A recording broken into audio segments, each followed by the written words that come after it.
সকলোকে নমস্কাৰ সবকে মোৰ ফালৰ পৰা आंतरिक माघर बिहुर शुभेच्छा जनालू।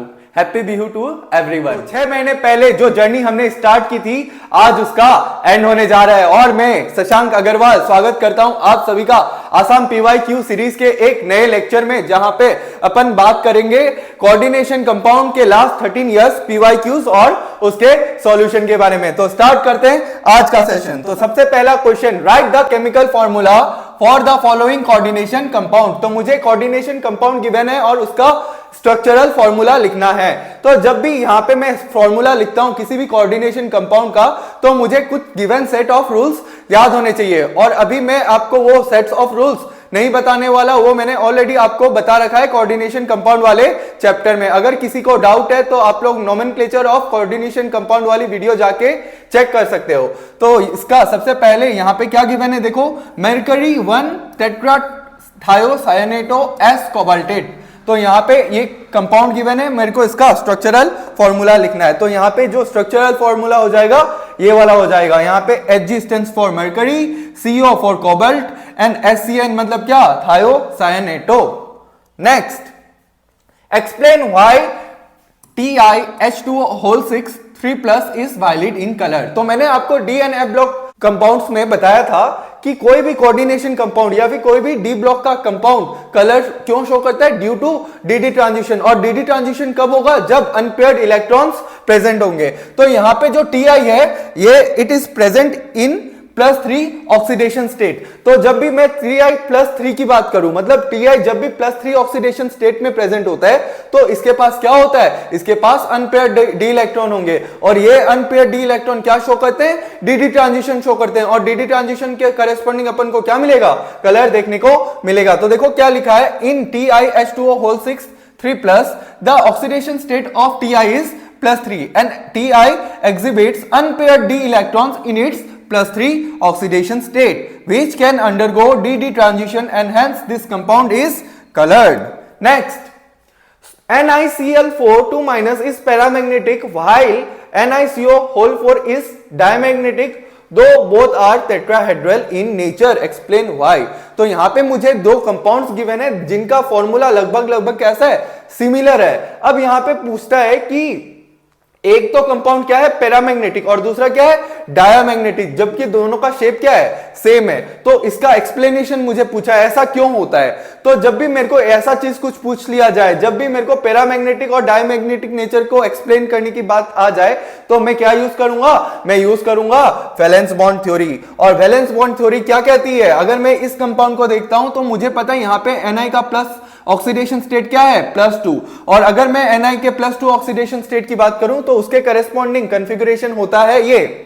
अब देखो यहां पे ये जो Cl4, ये यहां पे Cl4 है, मतलब यहां पे जो Cl क्लोरीन लिगांड प्रेजेंट है, it is a weak field ligand. तो ये क्या है, ये यहां पे पेयरिंग नहीं करवा पाता। तो सिंस यहां पे पेयरिंग नहीं करवा पाएगा, तो यहां पे जब ये कोऑर्डिनेशन कंपाउंड का फॉर्मेशन होगा तो यहां पे दो अनपेयर्ड इलेक्ट्रॉन्स बच जाएंगे। और इन दो अनपेयर्ड इलेक्ट्रॉन्स के करेस्पॉन्डिंग अपन को क्या मिलेगा, मैग्नेटिक मोमेंट मिलेगा 2.83 बोर मैग्नेटॉन। और सिंस यहां पे magnetic moment is not equal to 0, thus we can say this compound is paramagnetic in nature. अब अगर मैं बात करूं NiCO4 की, तो यहां पे देखो निकल 0 ऑक्सीडेशन स्टेट में प्रेजेंट है, लेकिन यहां पे भी अनपेयर्ड इलेक्ट्रॉन्स है। लेकिन ये CO क्या है, ये जो कार्बोनिल है, it is a strong field ligand, मतलब ये पहले क्या करवा लेता है, पेयरिंग करवा लेता है। अब अगर ये पेयरिंग करवा लेता है तो जब कोऑर्डिनेशन कंपाउंड का फॉर्मेशन होता है तो मुझे दिखता है कि वहां पे कोई भी अनपेयर्ड इलेक्ट्रॉन्स प्रेजेंट नहीं है। और सिंस यहां पे अनपेयर्ड इलेक्ट्रॉन्स 0 है, तो यहां पे मैग्नेटिक मोमेंट क्या हो जाएगा बच्चों, यहां पे मैग्नेटिक मोमेंट 0 हो जाएगा। और जब भी यहां पे मैग्नेटिक मोमेंट 0 मिल जाए, मींस वो कंपाउंड कैसा है, डायामैग्नेटिक है ना। Next, draw structure of geometrical isomers of this compound. तो मेरे को एक कंपाउंड गिवन है और मेरे को उसके ज्योमेट्रिकल आइसोमर्स ड्रॉ करने हैं। तो ये कुछ इस तरह से इसके ज्योमेट्रिकल आइसोमर्स हो जाएंगे। ज्योमेट्रिकल मतलब ये वाला हो गया सिस, और ये क्या हो गया, ट्रांस। ये वाला हो गया सिस, ये वाला हो गया ट्रांस। तो सिस में क्या होता है, सेम साइड में प्रेजेंट होता है। यहां पे देखो ये पास में प्रेजेंट है, जबकि यहां पे देखो NH3 ट्रांस में क्या है, ऑपोजिट साइड में प्रेजेंट है। तो this will be the geometrical isomers of the given compound. Next, Out of the following two coordination entities, which is chiral optically active? Explain. तो यहां पे मेरे को दो कंपाउंड गिवन है, दो आइसोमर्स गिवन है एक ही कंपाउंड के, और मेरे को पूछता है कि इन दोनों में से कौन सा कंपाउंड ऑप्टिकली एक्टिव है। तो अगर मैं सीस को ड्रॉ करता हूं तो ये वाला हो गया मेरा सीस आइसोमर, ये हो गया मेरा ट्रांस आइसोमर। अब जब भी मैं बात करता हूं ऑप्टिकल एक्टिविटी की, ऑप्टिकल एक्टिविटी या कायरलिटी की, तो मुझे पता है कि for a molecule to be optically active तो वहां पे क्या प्रेजेंट होना चाहिए, वहां पे या तो कायरल कार्बन प्रेजेंट होना चाहिए या फिर it should not contain any symmetry elements. तो यहां पे जब मैं बात करता हूं इन दोनों में, तो बच्चों मेरे को यहां पे क्या दिख रहा है, यहां पे प्लेन ऑफ सिमेट्री दिख रहा है। मतलब मैं अगर यहां पे प्लेन इंसर्ट करता हूं तो ये दो इक्वल हाफ में बट जाएगा, मींस ये मॉलिक्यूल कैसा है, सिमेट्रिक। तो सिंस ये मॉलिक्यूल सिमेट्रिक है, ये ऑप्टिकली इनएक्टिव होगा। जबकि ये कंपाउंड कैसा है, ये एसिमेट्रिक है, यहां पे कोई पीओएस नहीं है, मतलब प्लेन ऑफ सिमेट्री नहीं है, hence this is a optically active compound. तो जब भी मुझे किसी चीज की कायरलिटी या ऑप्टिकल एक्टिविटी चेक करनी होती है तो मैं वहां पे क्या चेक कर लेता हूं, पीओएस और सीओएस। पीओएस का मतलब क्या होता है, प्लेन ऑफ सिमेट्री, और सीओएस का मतलब होता है सेंटर ऑफ सिमेट्री।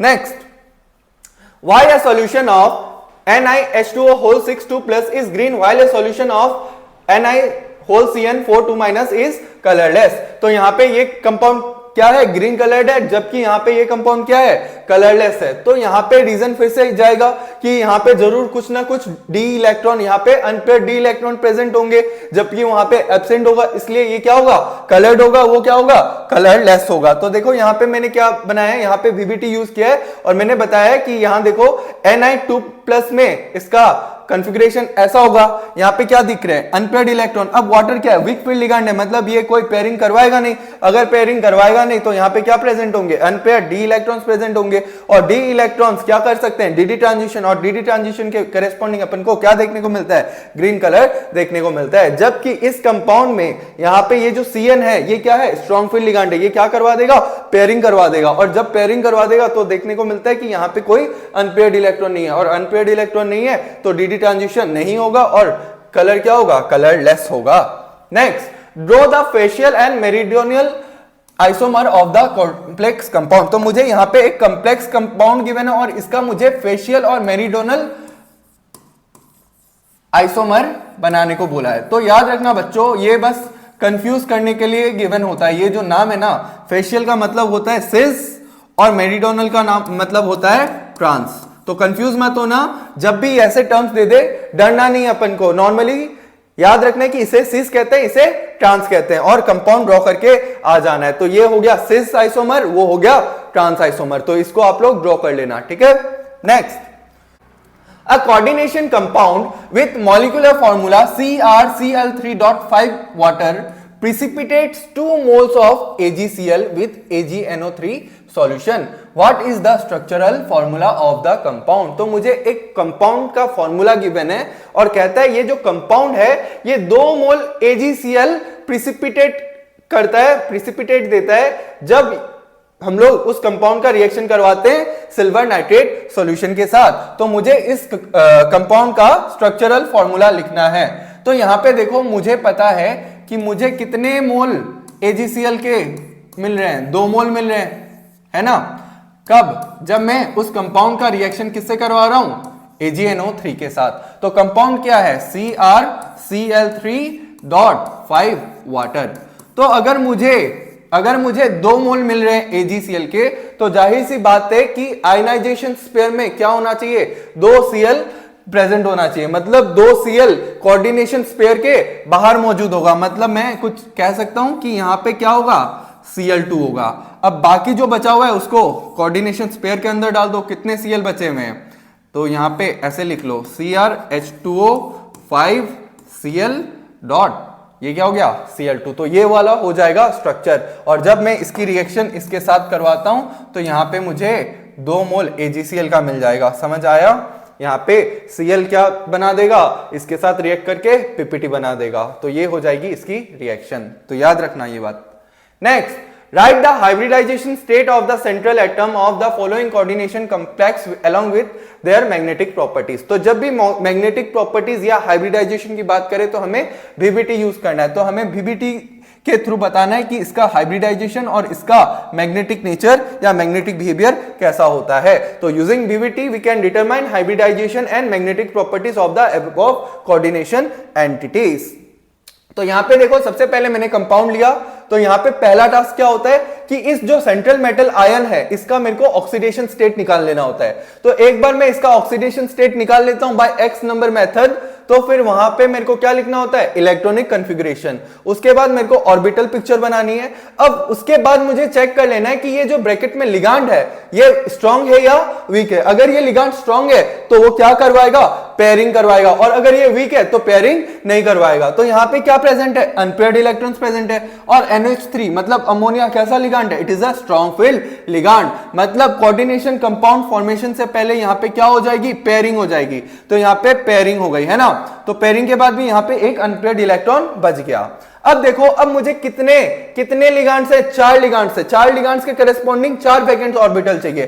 तो यहां पे 4 वैकेंट ऑर्बिटल्स कौन से हो गए, एक तो हो गया डी का, एक एस का और 2 पी का, मतलब यहां पे हाइब्रिडाइजेशन क्या हो जाएगा, DsP2। अब देखो इसका मैग्नेटिक बिहेवियर की अगर बात करूं तो यहां पे क्या प्रेजेंट है, 1 अनपेयर्ड इलेक्ट्रॉन प्रेजेंट है। तो 1 अनपेयर्ड इलेक्ट्रॉन प्रेजेंट है तो इसका मैग्नेटिक बिहेवियर कैसा होगा, पैरामैग्नेटिक, क्योंकि इसके करस्पॉन्डिंग कुछ ना कुछ अपन को क्या मिलेगा, मैग्नेटिक मोमेंट मिलेगा। और अगर मैग्नेटिक मोमेंट मिल रहा है मींस वो क्या है, पैरामैग्नेटिक है।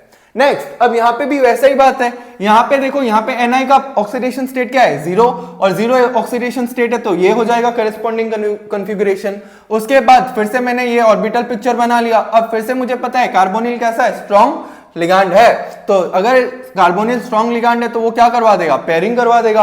अब मेरे को कितने लिगांड है, 4 लिगांड, कितने ऑर्बिटल्स चाहिए, वैकेंट 4, तो इसके करस्पॉन्डिंग 1 2 3 4, तो क्या हाइब्रिडाइजेशन हो जाएगा, sp3 हाइब्रिडाइजेशन हो जाएगा। क्या कोई अनपेयर्ड इलेक्ट्रॉन्स दिख रहा है फाइनल पिक्चर में, नहीं दिख रहा। तो सिंस अनपेयर्ड इलेक्ट्रॉन्स 0 है तो उसके करस्पॉन्डिंग मैग्नेटिक मोमेंट क्या हो जाएगा, 0 हो जाएगा। और मैग्नेटिक मोमेंट अगर 0 means compound is diamagnetic. Next, how many geometrical isomers will be possible for the given compound? ये सिंगल होगा, ठीक है।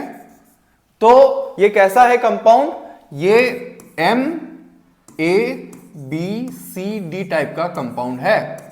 तो अगर मैं इसकी स्ट्रक्चर मतलब जियोमेट्रिकल आइसोमर्स की बात करूं तो यहां पे 3 GI पॉसिबल है, और उसके करेस्पॉन्डिंग मैंने GI को ड्रॉ करके रखा है।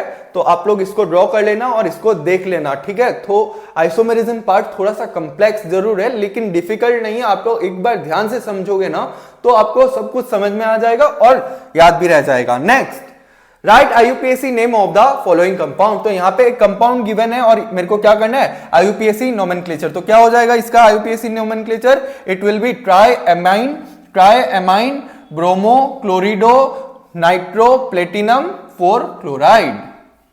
Next, write down the formula of tetraammine aqua chlorido cobalt 3 chloride.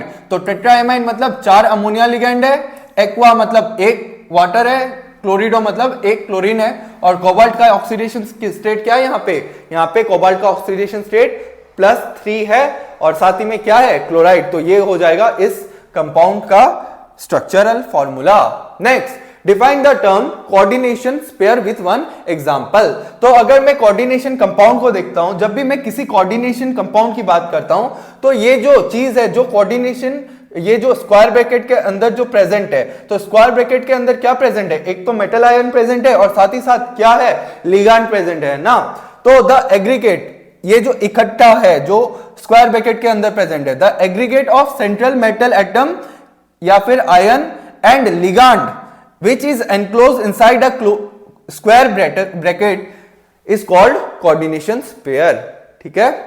Next, what are ambidentate ligands? Give one example. तो ligands which have 2 donor sites but can donate electron pairs through only one donor site at a time are called ambidentate ligands. तो ऐसे ligand जिसके पास more than 1 donor site है लेकिन eight ए time वो लोग सिर्फ एक ही साइड से इलेक्ट्रॉन्स का डोनेशन कर सकते हैं, उन्हीं को अपन कह देते हैं एम्बिडेंटेड लिगांड्स। फॉर एग्जांपल CN-, तो साइनाइड और आइसोसाइनाइड क्या है, ये सब क्या है, एम्बिडेंटेड लिगांड है। तो CN- कार्बन सेंटर से भी डोनेट कर सकता है, नाइट्रोजन सेंटर से भी डोनेट कर सकता है, लेकिन एट ए टाइम सिर्फ एक ही सेंटर से डोनेट कर सकता है, इसलिए इसको क्या कहते हैं, एम्बिडेंटेड लिगांड्स कहते हैं। वैसे ही NO2 भी क्या है, एम्बिडेंटेड लिगांड है।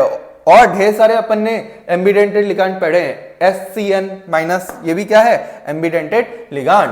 Now how many geometrical isomers are possible in following coordination entity, तो ये कोऑर्डिनेशन कंपाउंड गिवन है और पूछता है इसके करस्पॉन्डिंग कितने GI पॉसिबल है।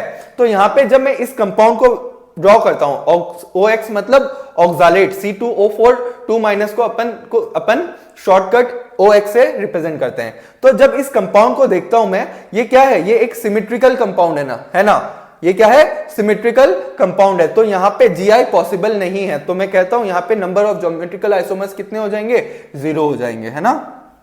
Next, write the IUPAC names of the following compounds, तो यहां पे 2 कोऑर्डिनेशन कंपाउंड गिवन है, उसके करस्पॉन्डिंग अपन को IUPAC नेम्स पूछा है। तो ये बहुत सारे इस टाइप के क्वेश्चंस पूछे जाते हैं, किस पे, नोमेनक्लेचर पे, स्ट्रक्चर ड्रॉ करने दे देता है या फिर स्ट्रक्चर गिवन होता है और नाम पूछ लेता है। तो ये सब आपको बहुत ही अच्छे तरह से सॉल्व करके जाना है। अगर रूल्स नहीं पता तो अच्छे से समझ लेना, है ना, क्योंकि बहुत लोग कंफ्यूज हो जाते हैं और माइनर से मिस्टेक कर देते हैं, और नहीं तो ऑक्सीडेशन स्टेट कैलकुलेशन में मिस्टेक कर देते हैं। तो ये मिस्टेक्स अपन को अवॉइड करनी है ना।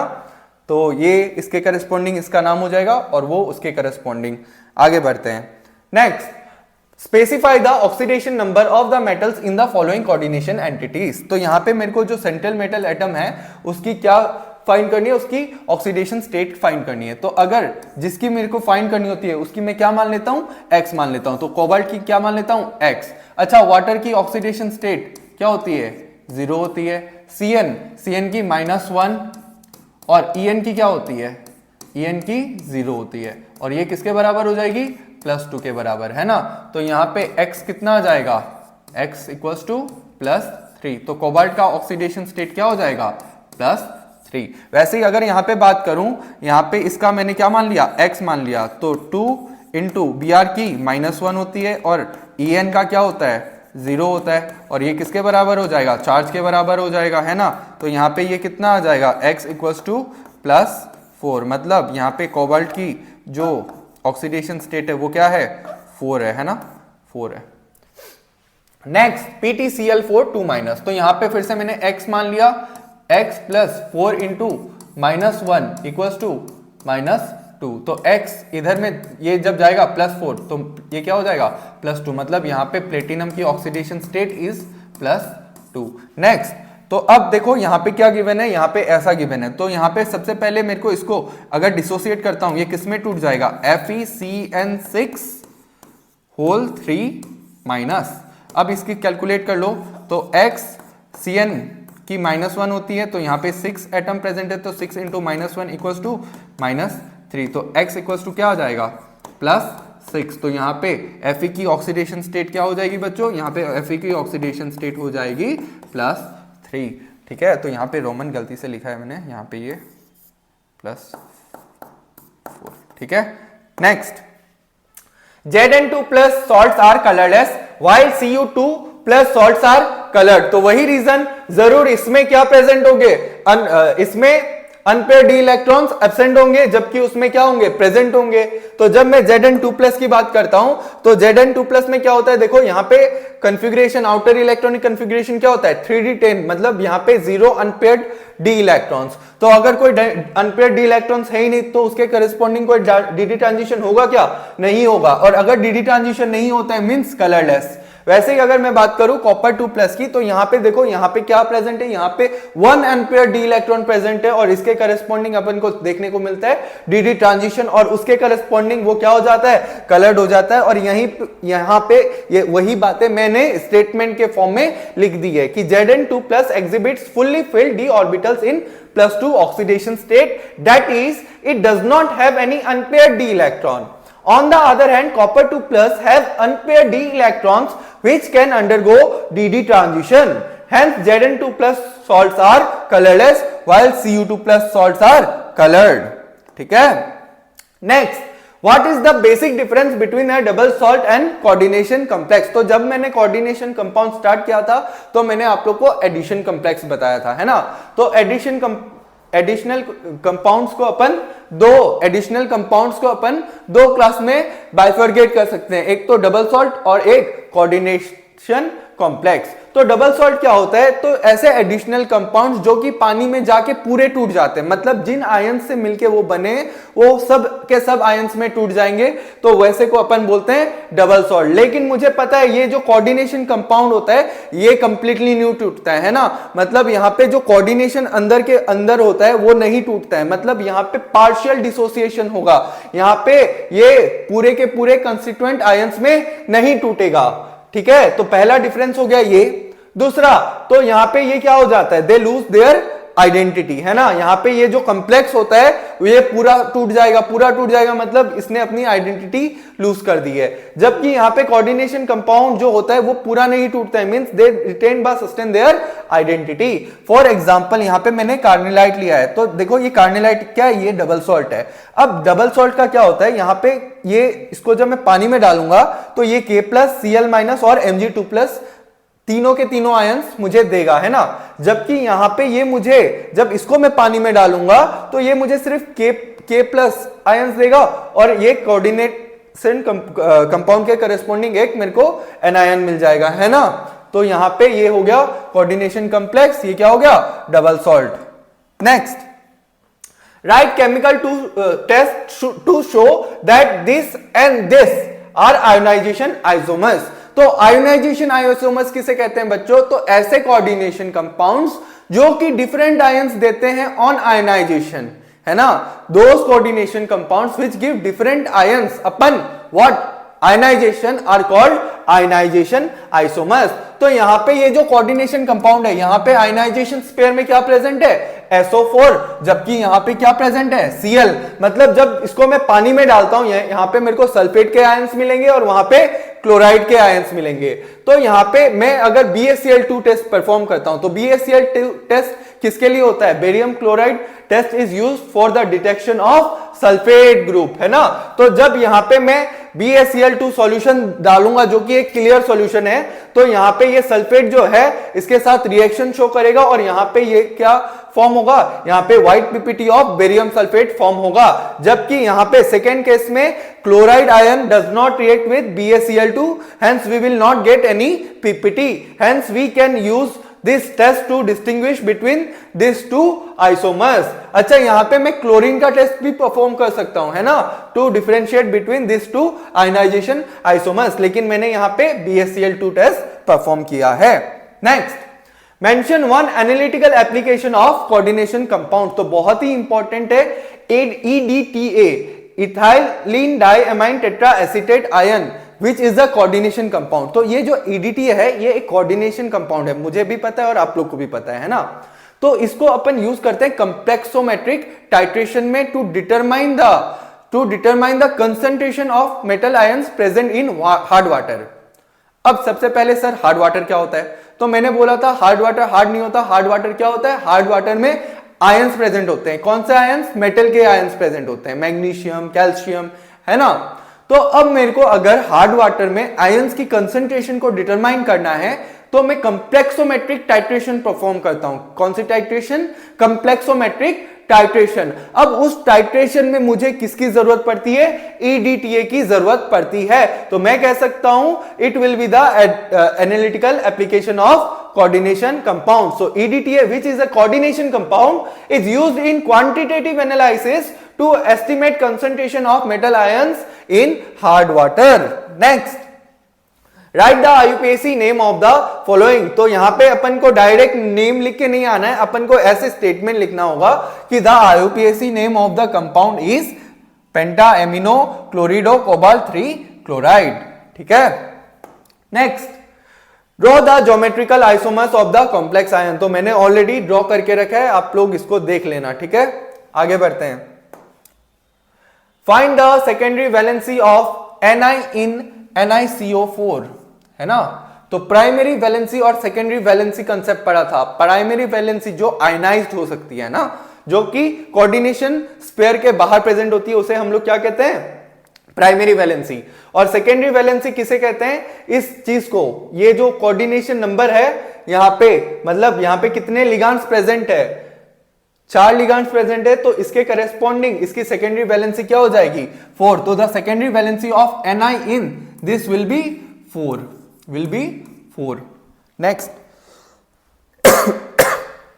Right down the formula of lithium tetrahydrido aluminate, क्या हो जाएगा फॉर्मूला, हाँ ये वाला हो जाएगा इसका फॉर्मूला, इसी को हम लोग प्यार से लिथियम एल्यूमिनियम हाइड्राइड भी कहते हैं। Next, using valence bond theory so that this compound is diamagnetic in nature, तो एक कंपाउंड गिवन है और मुझे शो करना है वो क्या है, डायमैग्नेटिक इन नेचर है। तो ऑलरेडी मैंने आपको several times valence bond theory समझा चुका हूं मतलब यहां पे सबसे पहले मेरे को मेटल का क्या निकालना है, ऑक्सीडेशन स्टेट, इलेक्ट्रॉनिक कॉन्फ़िगरेशन लिखनी है, ऑर्बिटल डायग्राम बनाना है, फिर चेक करना है लिगांड कैसा है, स्ट्रांग है तो पेयरिंग करवानी है, अगर वीक है तो पेयरिंग नहीं करवानी। तो पेयरिंग यहां पे क्या है, Cn- है तो स्ट्रांग लिगांड है तो पेयरिंग हो जाएगी। अब मेरे को कितने लिगांड से, 4 लिगांड से 4 क्या चाहिए, वैकेंट ऑर्बिटल्स, तो कैसा हाइब्रिडाइजेशन DsP2, और देखने में फाइनल पिक्चर में कोई अनपेयर्ड इलेक्ट्रॉन दिख रहा है क्या, नहीं दिख रहा है। तो अगर अनपेयर्ड इलेक्ट्रॉन नहीं दिख रहा है मतलब 0 अनपेयर्ड इलेक्ट्रॉन्स, करेस्पॉन्डिंग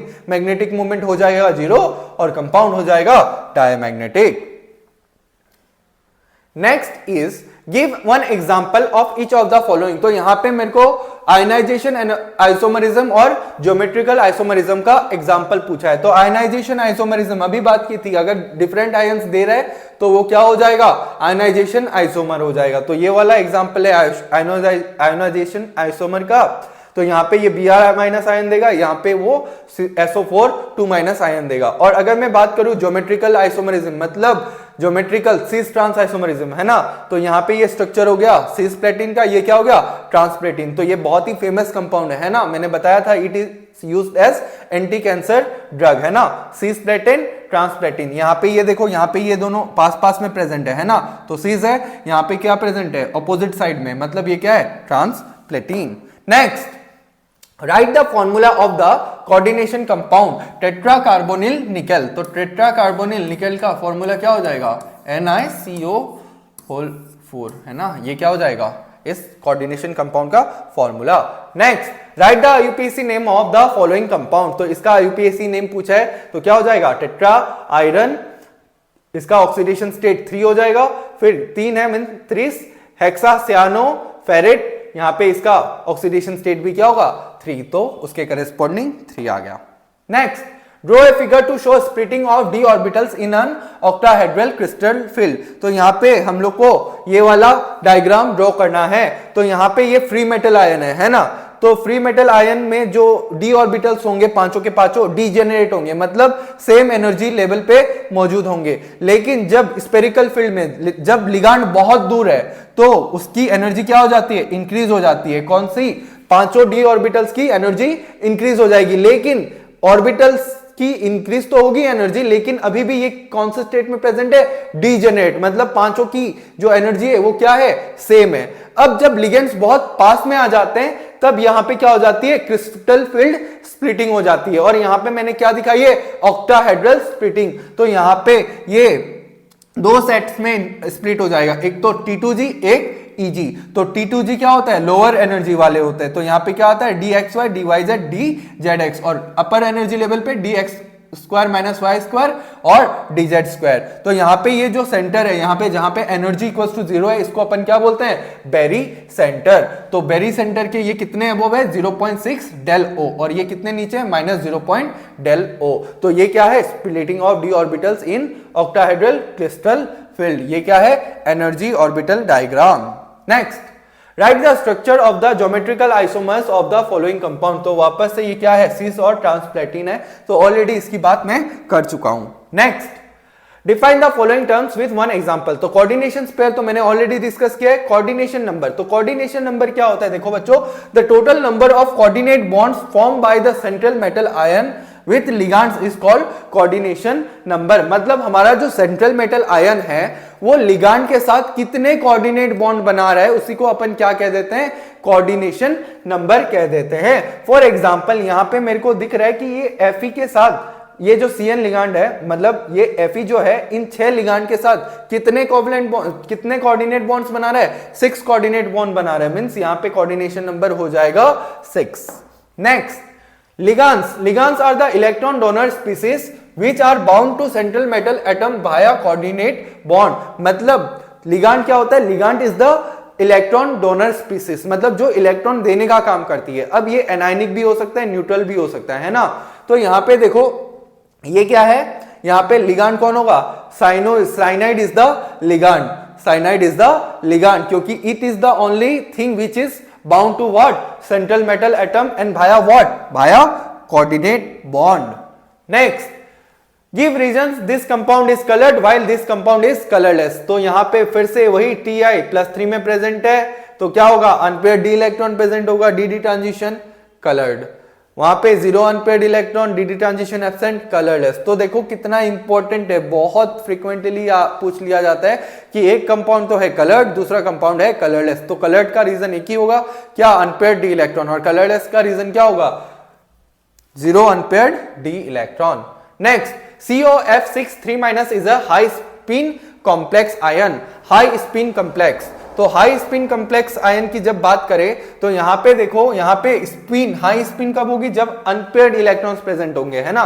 तो यहां पे देखो ये क्या है? कंपाउंड है, ऑक्सीडेशन स्टेट निकाला, ऑर्बिटल वाली पिक्चर बनाई, तो F- क्या है? वीक लिगांड है, तो ये पेयरिंग नहीं करवाएगा। पेयरिंग नहीं करवाएगा तो ये क्या बन जाएगी? Final picture. अब फाइनल पिक्चर में मुझे क्या दिख रहे हैं? 4 अनपेयर्ड इलेक्ट्रॉन्स दिख रहे हैं, तो इसकी यहां पे स्पिन की वैल्यू क्या हो जाएगी? Half into 4 that is 2। तो यहां पे स्पिन की वैल्यू अगर 0 होती मींस वो क्या होता? लो स्पिन कॉम्प्लेक्स। लेकिन यहां पे क्या है? स्पिन की वैल्यू 2 है, मींस ये क्या है? High spin complex. Next, write the IUPAC name of PtCl2NH3(2). तो ये क्या हो जाएगा? Diamine डाइक्लोरिडो platinum. प्लेटिनम का ऑक्सीडेशन स्टेट यहां पे क्या हो जाएगा? 2। सर कैसे कैलकुलेट करते हैं? तो देख लो, X+2 इंटू क्लोरीन का एक का -1 होता है, 2 का -2, एमीन का कितना होता है? 0 होता है, तो ये किसके बराबर? 0। तो X इक्वल टू कितना हो जाएगा? +2, है ना। तो बहुत ही सिंपल से क्वेश्चन है ये सब। Next, name the isomerism shown by the following pair of compounds. तो देखो यहां पे क्या दिख रहा है? सेम स्ट्रक्चर दिख रहा है, लेकिन क्या दिख रहा है कि यहां पे कोऑर्डिनेशन ब्रैकेट के बाहर क्या प्रेजेंट है? कोऑर्डिनेशन स्पेयर के बाहर प्रेजेंट है SO4, यहां पे Br। मतलब जब इनको हम लोग आयनाइज करेंगे, ये सल्फेट आयन देगा, वो Br- आयन देगा, मींस ये क्या है? आयोनाइजेशन आइसोमर्स हैं। तो ये क्या है? Ionisation isomers, ionisation isomers. तो आयोनाइजेशन आइसोमरिज्म भी बहुत फ्रिक्वेंटली पूछी जा रही है, ऐसा मुझे देखने को मिल रहा है। ठीक है।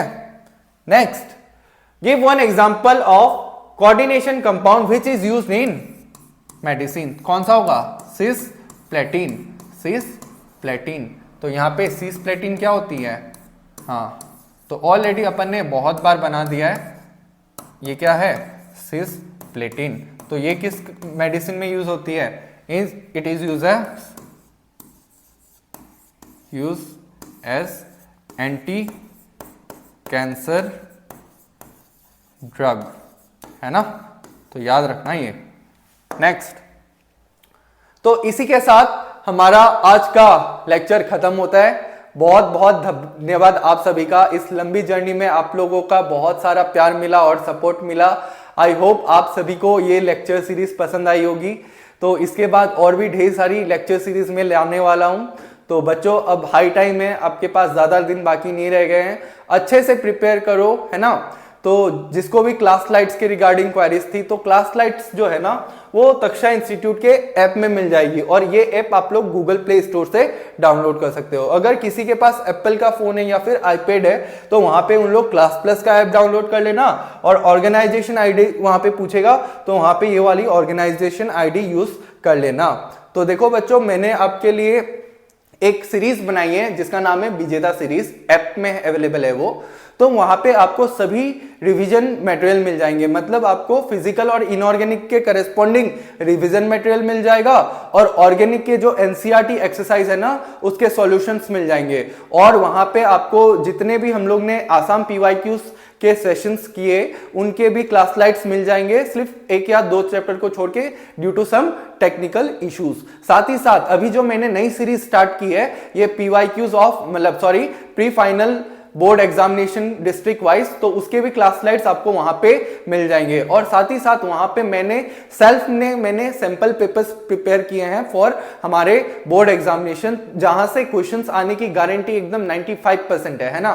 तो मैं कहता हूं अगर आप लोग ऐप में प्रेजेंट जो कोर्स है, एक पर्टिकुलर कोर्स है, उसकी कोर्स फीस लाइक 39 रुपीज है, जो कि बस एक प्लेटफॉर्म फीस है, वहां पे आप लोग वो यूज कर रहे हो, वहां पे स्टोरेज मिल रहा है उसके करेस्पॉन्डिंग, ठीक है ना।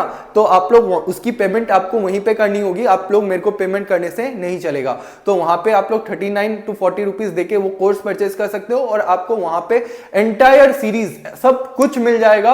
और मैं आपको ये गारंटी दे रहा हूं कि अगर आप लोग उस कोर्स में प्रेजेंट हर एक चीज को अच्छे से थ्रूली पढ़ लेते हो तो आपका 95 प्लस केमिस्ट्री में एश्योर्ड है, एकदम आराम से मिलेगा आपको विदाउट एनी टेंशन।